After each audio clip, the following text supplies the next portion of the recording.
Let's roll. All right. Let's see. We are live. Get some socials there. Maybe not. We're a little early today. Let's see. Well, I guess we're too early for the socials. That's all right. All right. Hello, Smart Money Tree Podcast listeners. Welcome to this week's show. My name is Kirk Chisholm. I'll be your host, and today I'm joined with Doug Hagerin. Hey, Doug. Hey, Kirk. How you doing? It's been a heck of a week. It has been. It has been a heck of a week. We're starting early today because we had some conflicts, and it's been an interesting week all around.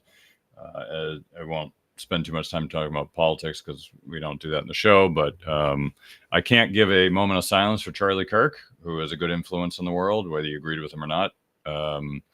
It's sad when Looney Tunes take out good people. So I won't give him a moment of silence, but I think everyone, even whether you agreed with him or not, he was a good influence on the youth and got people to think. So anyway. But I will say I would like to thank all my Democrat friends who have now migrated away from the Democratic Party, which is now is the party of hate and the party of violence. So thank you all for basically leaving like rats from a ship from the Democratic Party. I don't know where your new home will be, but it certainly won't be the party of hate and the party of violence. So thank you all for that shift. If you haven't made the shift yet, I highly recommend it because you don't want to be associated with what's going on. All right. Now, enough about that. I'm a little perturbed, but I'm trying to keep this above board. So let's dive right in. We talked a lot about last week. Talked a lot about the shift going on in gold and silver and mining stocks, and it's a crazy shift. We've had a lot of change start to happen, and I'm going to start to pull up. Let me see if I can pull up one of these charts here because I think it will be relevant. Let's see, I closed it. All right. So let me see if I can pull it up here. So one of the things I would like to, let's see, I got to share this again. This is always fun. I'm trying to deal with computers. There we go. All right. So I want to share again what's going on because I've got a lot of feedback from the audience after last week's show. I think a lot of people were unaware of what's going on in gold, and I would just like to point out this is the 2-year chart. Gold has gone from about 2,000 up to 3,600. If you look in the weeklies, this goes back to 2017, where gold was about 1,100. Now it's 3,600. Woohoo! That's all I got to say. Gold has done phenomenally well, and I want to start here and build out the thesis again because I want everybody to understand.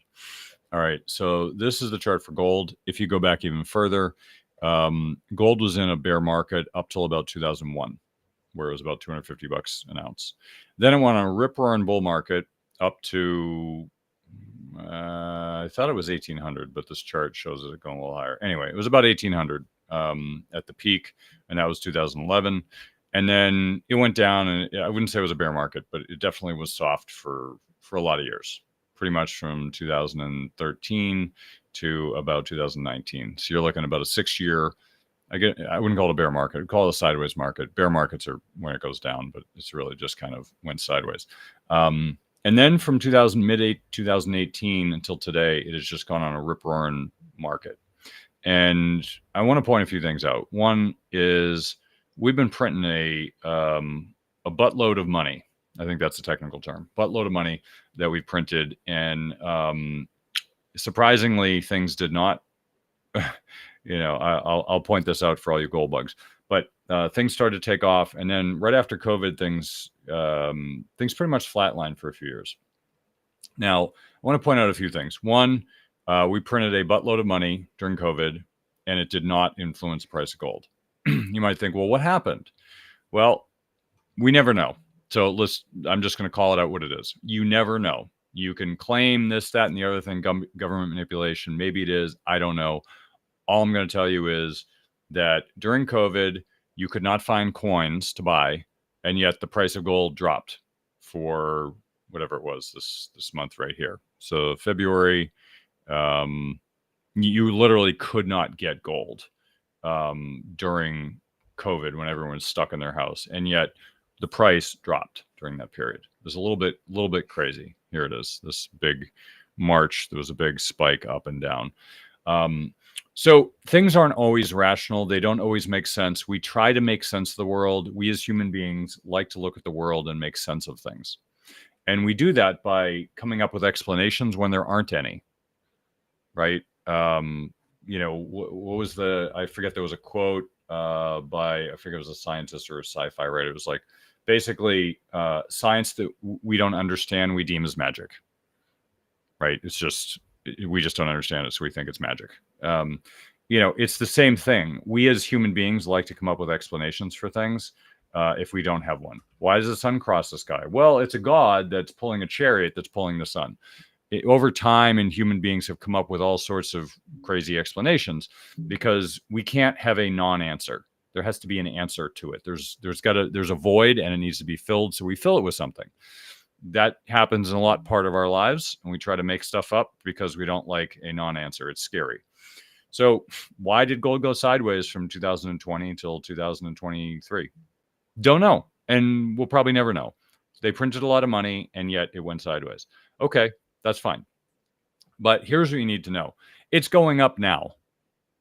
I know. I'm being very technical today. It's going up now. So starting in 2024, around April, whereas about 2000 and let's call it 2100, it's taken off. Now it's at 3600. If you look at this chart, it has absolutely skyrocketed since 2023. It has just gone, I don't want to say straight up, but for a commodity like gold, it has done very, very well. Now you might say, well, what's going on? I don't know. But here's what I do know. Central banks are buying gold. Now, they've been buying it right along. They have been for many, many years, especially when we deem, oh, it's okay to steal Russia's money and their reserves, and we're gonna basically steal all their stuff. Why wouldn't they buy gold? You know what? Why wouldn't every country around the world start buying gold? Because they don't trust us anymore. Nor should they. Why would we do that? That was a dumb move. It never should have happened. We won't get into the politics of it, but it never should have happened. It was really dumb on our part. And I blame the administration because they were run by monkeys. But basically, other countries are saying, well, we don't trust the government because if we go against them, they're just going to steal our stuff. So we're just going to buy gold because gold has value. Now, if you look at this, you can see clearly central banks are buying, not necessarily retail. And here's the interesting part. Okay, so if you look at this chart, and I can't do an overlay because I don't have a paid version of this, but I'm just going to try to share. All right, so if you're looking at about 2024 in March, you look at silver. Silver's also gone sideways. It's kind of gone a lot of sideways. It really, if you wonder what goes on with silver, here's what goes on with silver. Silver is a retail commodity. What I mean by that is there is a lot of industrial use, and the industrial use is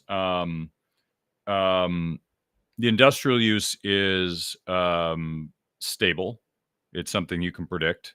The silver coming out of the ground is stable, something you can predict. So it doesn't really change the price of silver. Now, if an asteroid a mile wide of silver hit the Earth, okay, well, maybe that'll change the supply and demand. But generally speaking, supply and demand is pretty stable. So what is going to move the price of silver? Well, not central banks, because it's too small. I'm going to buy an ounce of gold. It costs me $3,600, almost $3,700. Buy an ounce of silver. What's it today? $42, $43. That's going to be a lot of silver you got to put somewhere. It's going to take a lot of space, a lot of money to store it. Central banks are not going to be buying silver. Who's buying silver? Retail. The retail public, you and me. That's who's buying silver. Okay? So when you see this flat line, it means nobody's interested in silver. Now, I know the argument. Some of you gold bugs, whoa, hold on. The central banks are manipulating the price of silver, and the guys in the conspiracy in the dark room with the smoky dark room that are manipulating the world, they're keeping silver down. Really? I've heard that argument before. Why? Why would they do that? It doesn't make any sense. They don't care about the price of silver. Now, were there times in history where it was being manipulated? Absolutely. Now is not one of those times. People don't give two craps about silver in the bigger picture. Why would they ignore silver and let gold take off for multiple years? If they were trying to manipulate the price of metals, why would they let gold take off? They wouldn't. They don't care about silver. So the reality is silver has different dynamics than you think. I know you've heard all the newsletter writers talk about, oh, they're gonna manipulate the price of silver. Just price is all that matters. Okay, they have no reason to manipulate the price of silver. Gold, yes, because gold has a lot more implications globally with central banks and banking. Silver does not have that.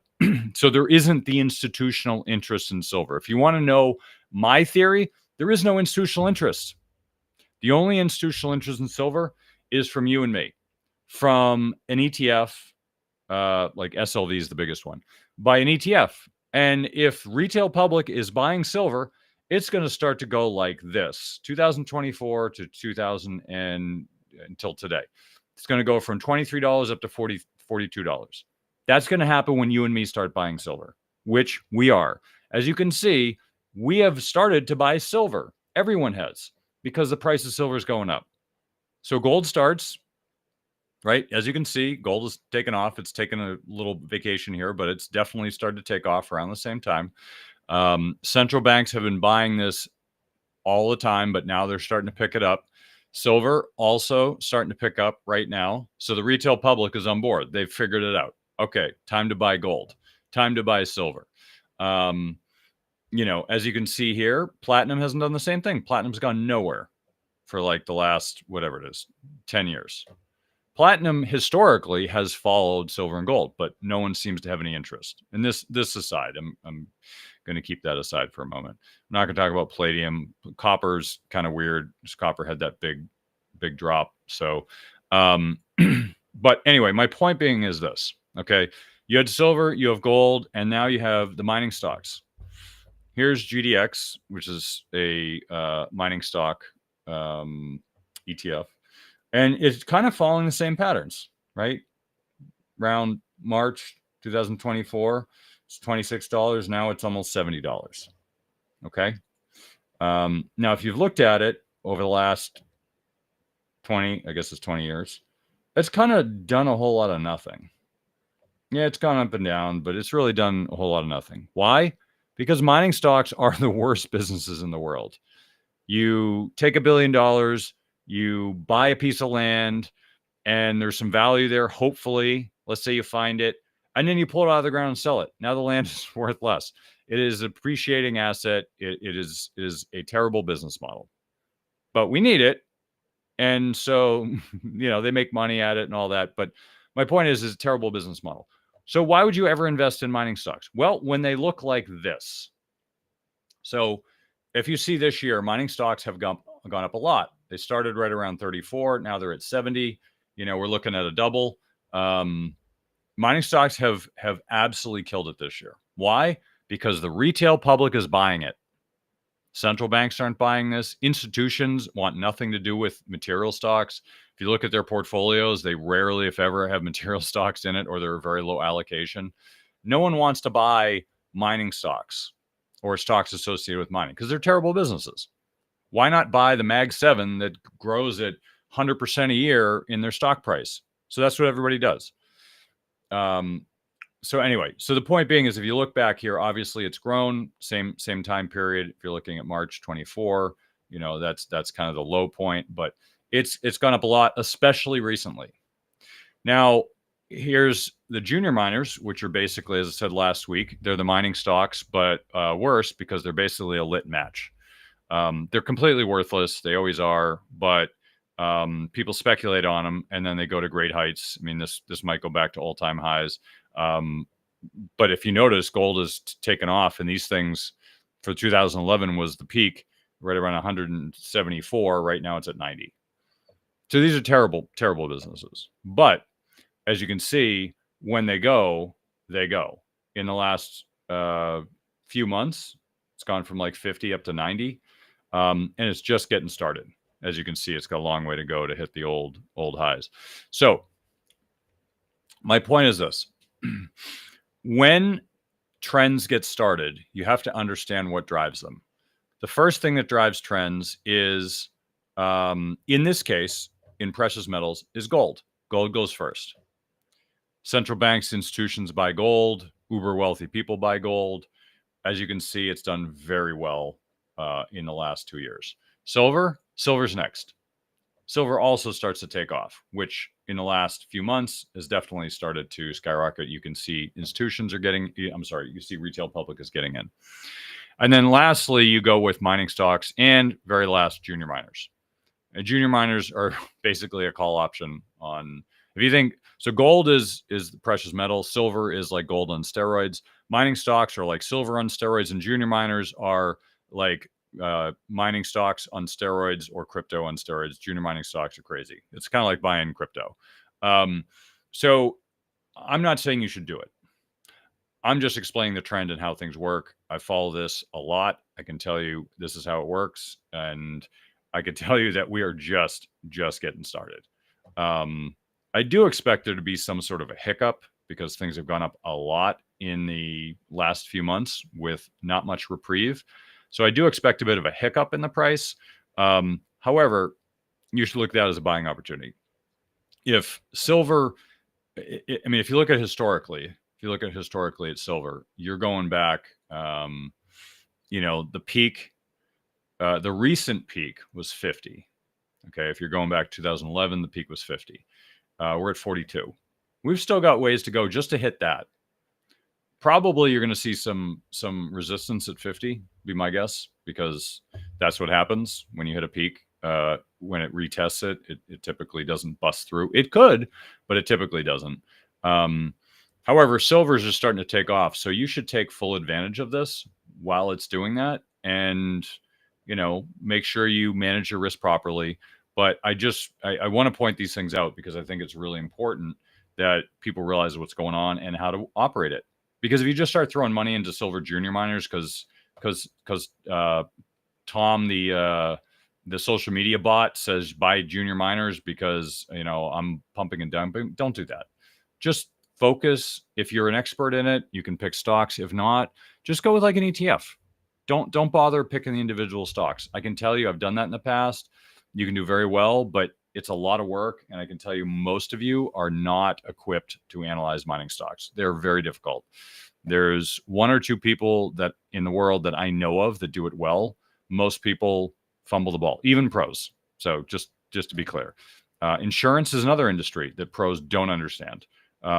Maybe one or two people do, but everyone else has no clue. So it's easy to analyze tech stocks, value stocks, but when it comes to these things, just be careful. Don't listen to Joe, newsletter writer, just because it sounds good and he writes a good article. Don't listen to that. It sounds good. Maybe you make money, maybe you don't, but that's what we call gambling. So if you don't know what you're doing, just focus on the ETF. You can get the meat of the ride, and that's really all you need. You're there to make money, not to feel good about yourself. So that's what I would suggest. I'm gonna hand it back to Doug, but I did want to go through that again because I've gotten a lot of questions on this, and I really want to address it. And like I said, we're huge fans of gold and silver right now. They are on a roll, and I don't think that's going to stop, considering lower interest rates, money printing, all the stuff that's in our future. I just think we're heading for a lot more inflation, and I don't think we can stop this train. Doge did, to my knowledge, did not do much of anything. So I think we have inflation into infinity at this point. So find hard assets, have some in your portfolio. I think you'll thank me later.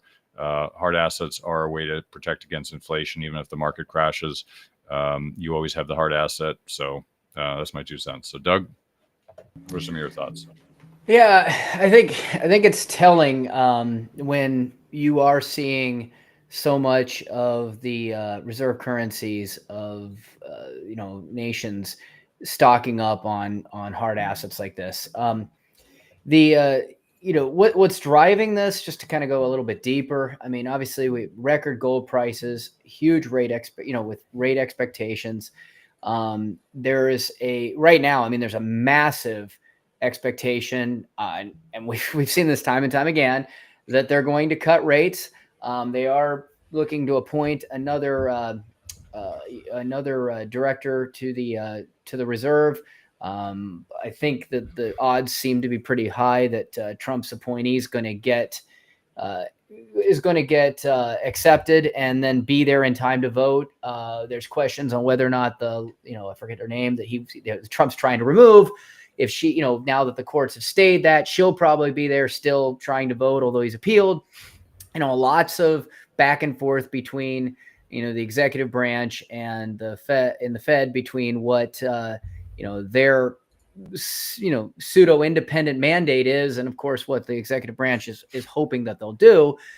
Right now, expectations are back up wildly that they're going to cut rates. Now, we've seen this before, and they've come out and they've held firm. We've got more inflation data coming in that would indicate to say that they shouldn't, but that doesn't mean that they're going to follow and not buckle to this pressure. We've got and so if we're looking at lower real rates and rising inflation, I mean, then there's that argument of gold and precious metals being a safer store of value.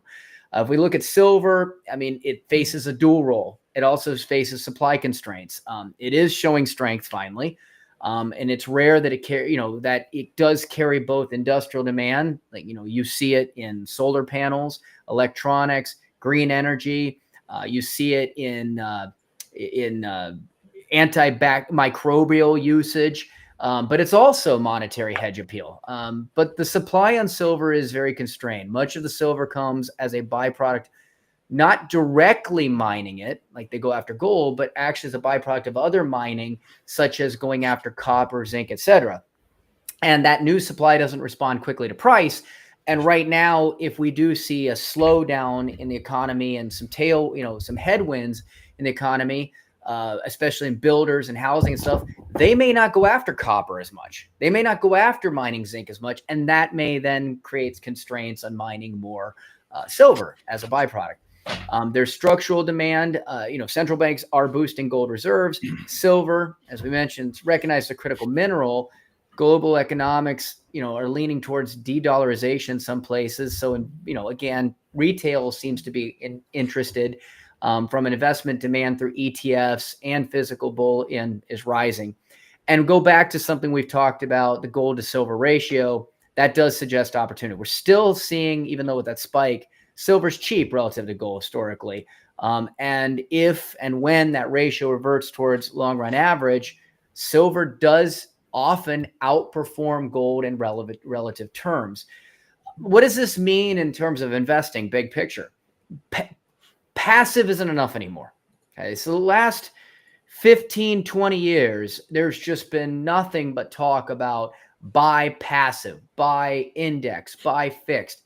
Many portfolios lean heavily on this, on the passive broad market or fixed income indexes. That's worked when correlations were stable. Bonds did their job as a hedge.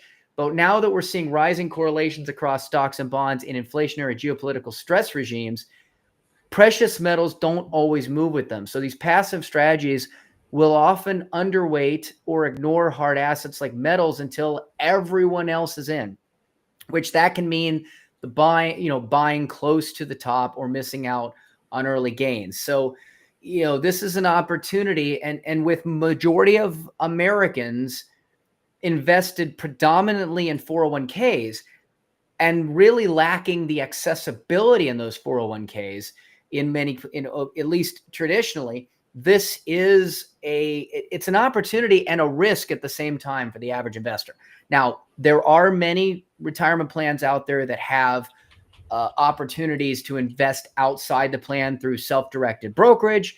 This could be an opportunity to take advantage of that. It could also be an opportunity to revisit whether or not investing outside of your 401k in Roth IRA investing, if your income allows it, or doing IRA investing and then converting, or just, a traditional, taxable brokerage, might be a good time to start thinking about that in terms of a diversification, and then adding these precious metals as a hedge. Mixing in physical gold if you can find it, on precious metals. Costco now and then has bars they sell out like this. ETFs, and as Kirk was saying, miners for leverage upside, but remember that you're going to get added risk. And also consider critical metals policy impact. I mean, government declassification, supply chain policies can swing demand very, very quickly and change supply curves. So these aren't just the old safe havens. They're looking like mission critical insurance in a world where inflation refuses to go away. Currencies are under extreme pressure. Passive allocations are getting squeezed in almost all directions. And so if you're serious about preserving wealth, protecting income, and being the outlier who doesn't just survive, but also thrives, you're going to need to think differently around metal and commodities, but really in this case, precious metal allocations could be one of the most underpriced moves that you can make. Last thing I'm going to say on this is just, again, about the inflation. It's not dead. I got an itch I can't get rid of. Sorry. It's mutating. The headline inflation, it's cooled, but core inflation is still sticky, and we've seen an uptick. And service costs like healthcare, housing, insurance rising well above long-term averages. We can say, pros and cons on the tariffs, but again, just think about this. I'm drinking a cup of coffee right now. Coffee prices are up 20% just in the last week. So that's making it very, very, we are starting to see that, some areas of where just being able to get it out into the country. So for example, coffee, a lot of it comes from Brazil. There's a 50% tariff from Brazil. Guess what? You're going to start seeing that directly or indirectly in the cost.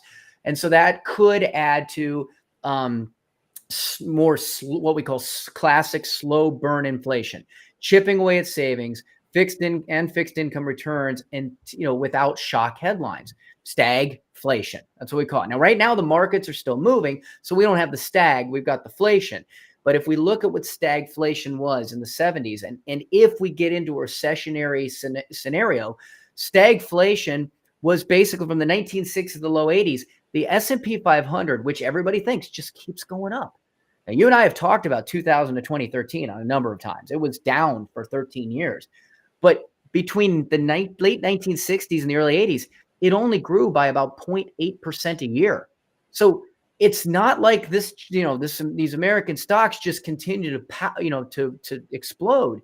There is extreme secular cycles where the just passive sitting back and letting things rise no longer works. Those scenarios are periods when hard assets outperform because the store of value perception in them happens when currencies weaken. These precious metals now then can become an inflation hedge. To help grow purchasing power and fiat money is debased. In the last 5 years, you have to understand the dollar's lost roughly 50% of its value against gold. And we talk about, we've talked a little bit about how the dollar goes through these very long cycles.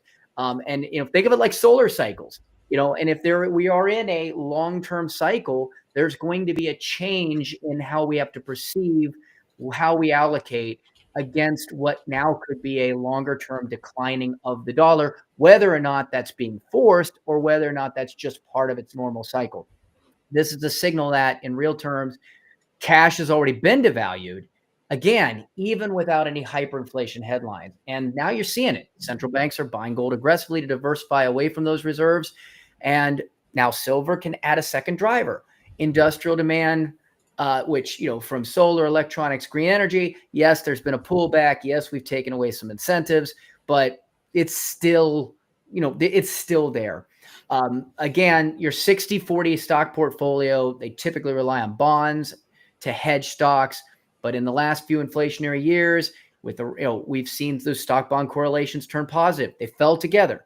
Passive index allocations that worked for decades aren't offering the same protection. And then inflation on top of that erodes bond real returns. Equity valuations then eventually suffer when rates stay higher for longer, which is why we're seeing all of this optimism, and let's just call it hope, that the rates get cut. because otherwise there is a higher chance that these equity valuations and the impact of these higher bonds could sneak in. And that means that simply set it and forget it. Target date funds, just passive indexes, no longer may have the long-term benefit that they've had for a while. So I'll turn it back to you, but I just want to say bottom line, inflation's quiet persistence is a slow tax on wealth. Gold and silver are rallying because investors, central banks included, see the dollar's purchasing power slipping.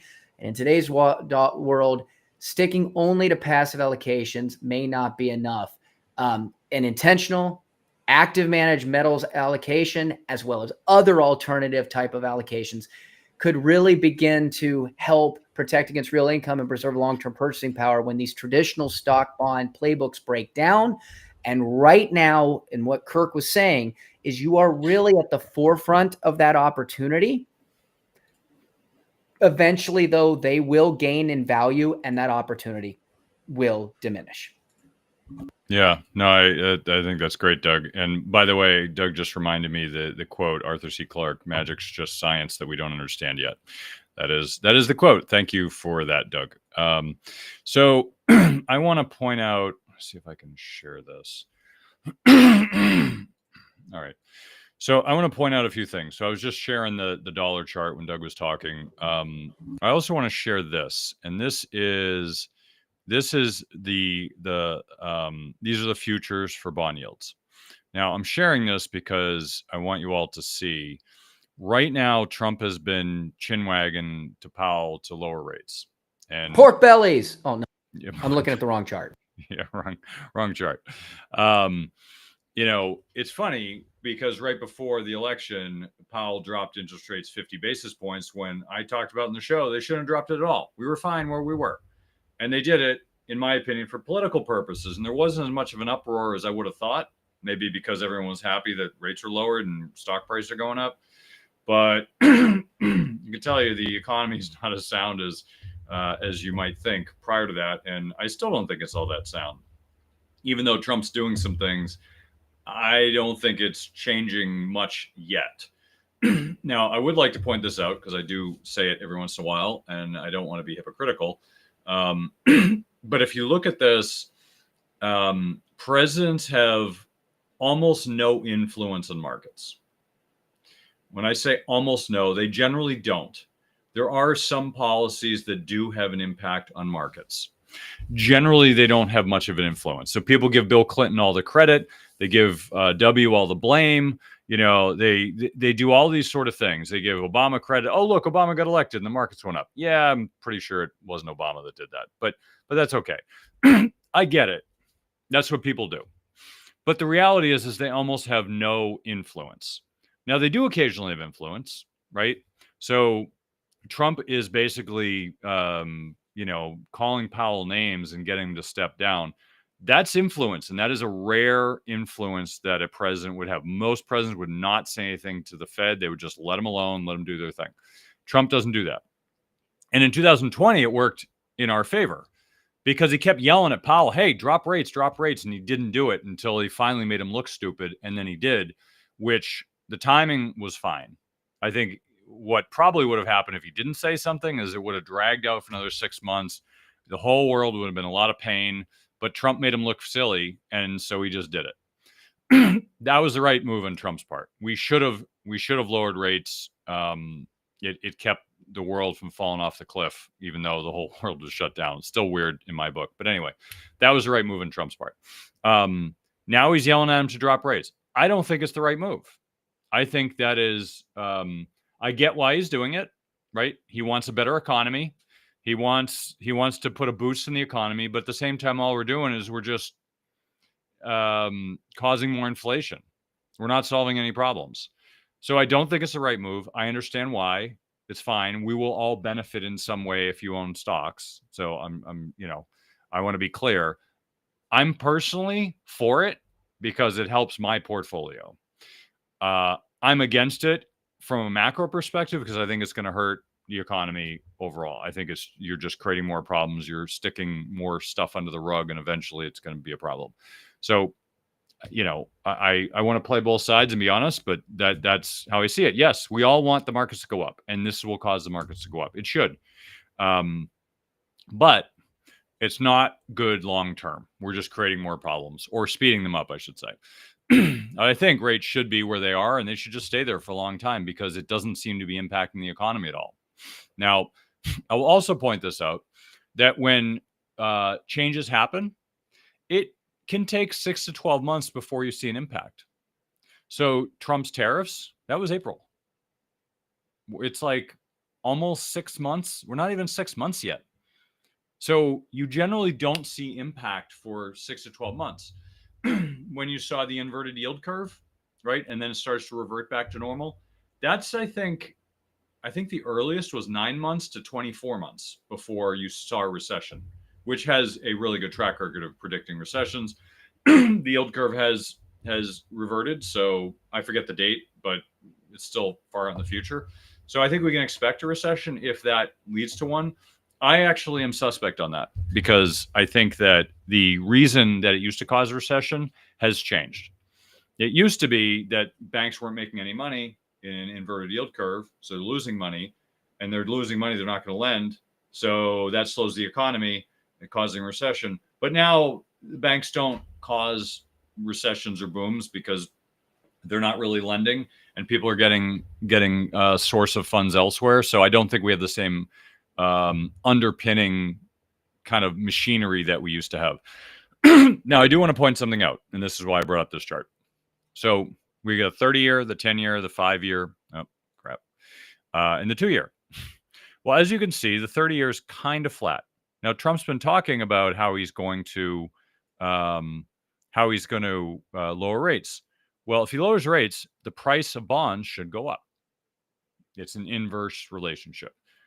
Yields go down, prices go up. Yields go up, prices go down. So Trump's talking about lowering yields or having Powell lower yields, which I think everybody agrees is going to happen next week. I think it's like a 96% chance they're going to lower rates 25 basis points, and like a 30%, 20 or 30% chance he'll lower. I think it's 20% chance that he'll lower it 50. I don't think he'll do 50, but anyway. So as you can see, the 30-year isn't going anywhere. The 10 years moving a little bit, not much.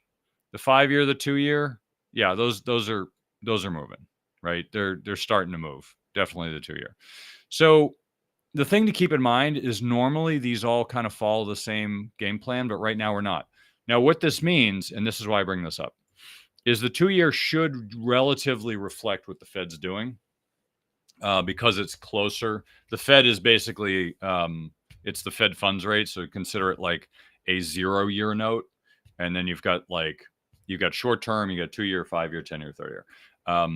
So the closer you are to the 0, the more likely you are to follow what the Fed funds rate does. The further away, the less likely. It typically does. Like it typically follows the path, but not right now, because in large part institutions aren't buying it. They're saying, "Yeah, I'm not buying it. I still think we're going to have inflation," and the bond market is usually correct. So if the 30-year and the 10-year think that we're going to have inflation and rates are going to go up, right now they're sideways, but they're the 10-years edging down a little bit in yield, but basically they're kind of flat.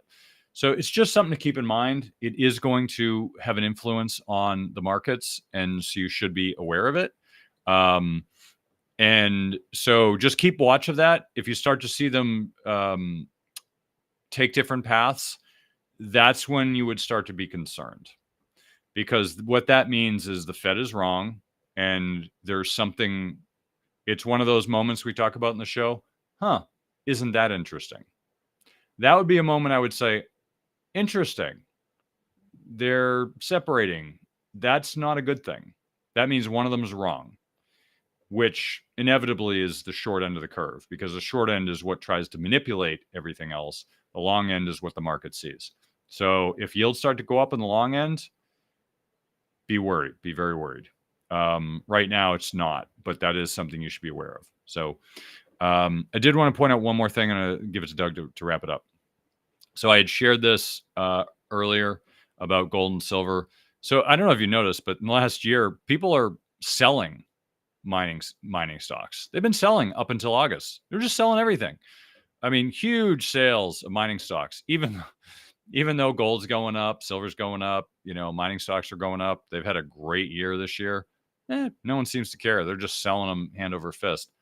That's weird. Apparently they got the memo because they're buying them now. But that's weird.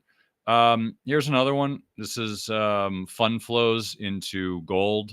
As you can see in the last month or recently, it spiked, but actually was kind of quiet prior to that, which is also interesting. It should have, with gold going higher, you'd think it would have done better. Here's another fund flow chart just to kind of show more recently. So here's the stock price overlaid on the fund flow. So you can see people are like selling this stuff, and the price just keeps going higher, and people are selling. Like, okay, good luck to you. I wouldn't have done that, but I shouldn't say that because I didn't own it prior to that. I don't think so anyway, but not my personal portfolio. Anyway, I won't get into what we own, but I'm pretty sure we didn't own it. So anyway, point being is this is something you should be aware of, is the dynamics in play. So what do you think is going to drive the mining stocks higher? Fund flows. So they've obviously been going up because they're worth more, but now that the retail public is getting in, that's going to also drive prices higher. So there should be a huge wave of people once they notice that GDX is up like 100% this year. They're going to see, oh, why am I not in that? That sounds like another NVIDIA, like 100% year. It's not too late, but I think the party's just getting started because the retail public is typically late to the party. And I don't even hear people talking about it. Like Doug and I have been talking about it for months. People are just starting to talk about it. I think the last 2 weeks are the first time I heard anything about this on any podcast. No one's talking about this. So we are very early to the party, which is a good place to be because if you're looking to make money, you want to be early to a trend, not late. And you're definitely early to this trend. It's got a long way to go.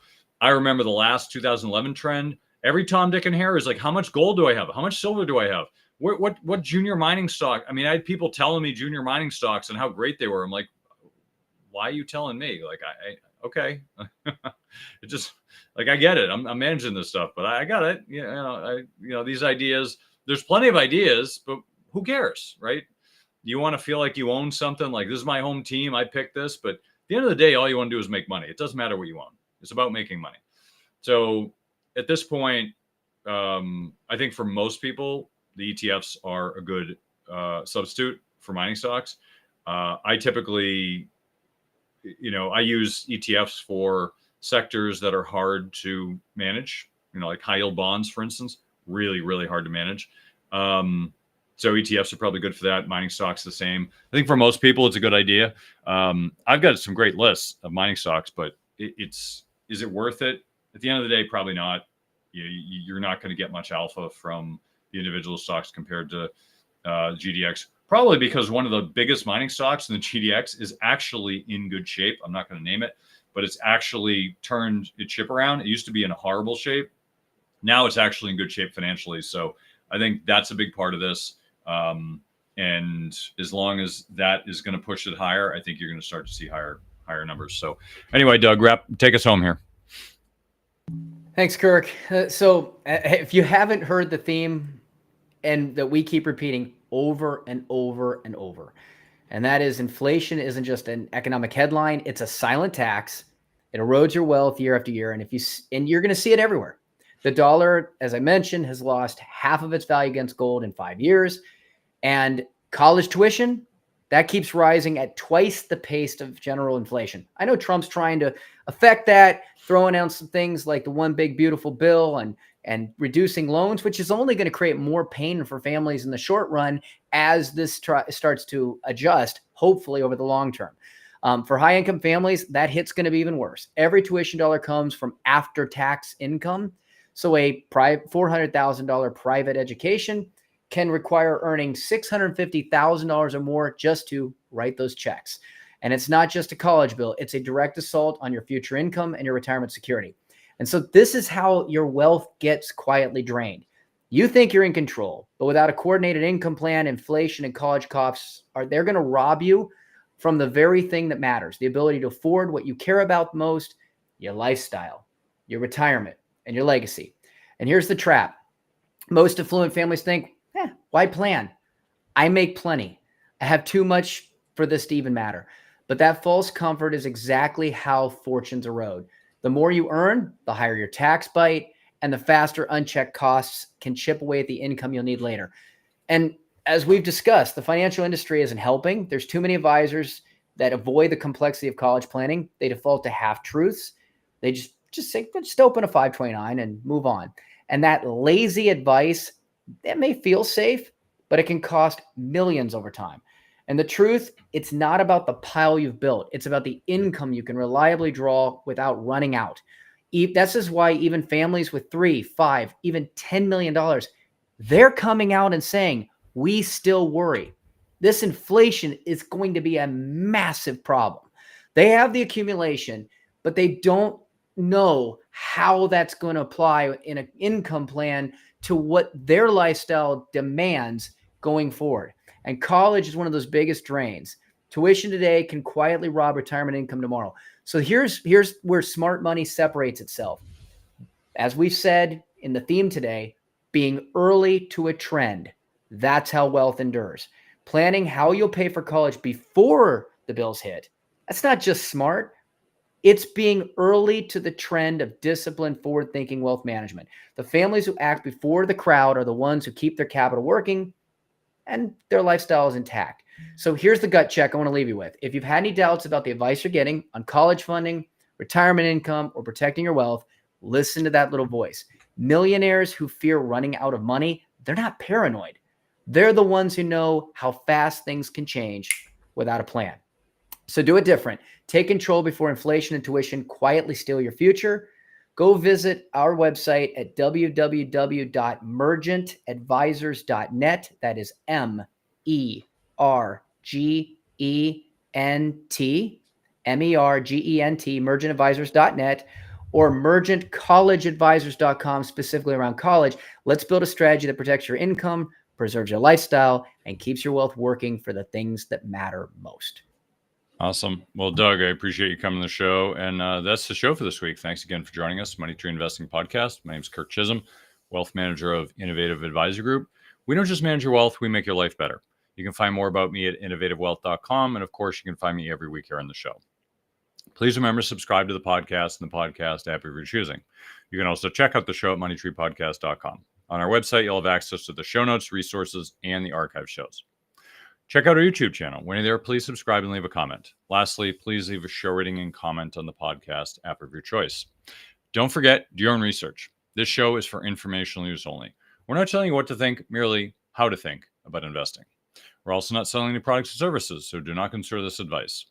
If you have any problems with the show, I blame Putin. Please send me an email, express your feelings. If you're seeking financial advice, talk to an oracle or a fortune teller, or maybe just a licensed financial advisor. I'm one, but as I said earlier, I'm not selling anything. But I'm easy to find. Have a great week ahead, and remember, no one will care about your money like you do. So invest in your life.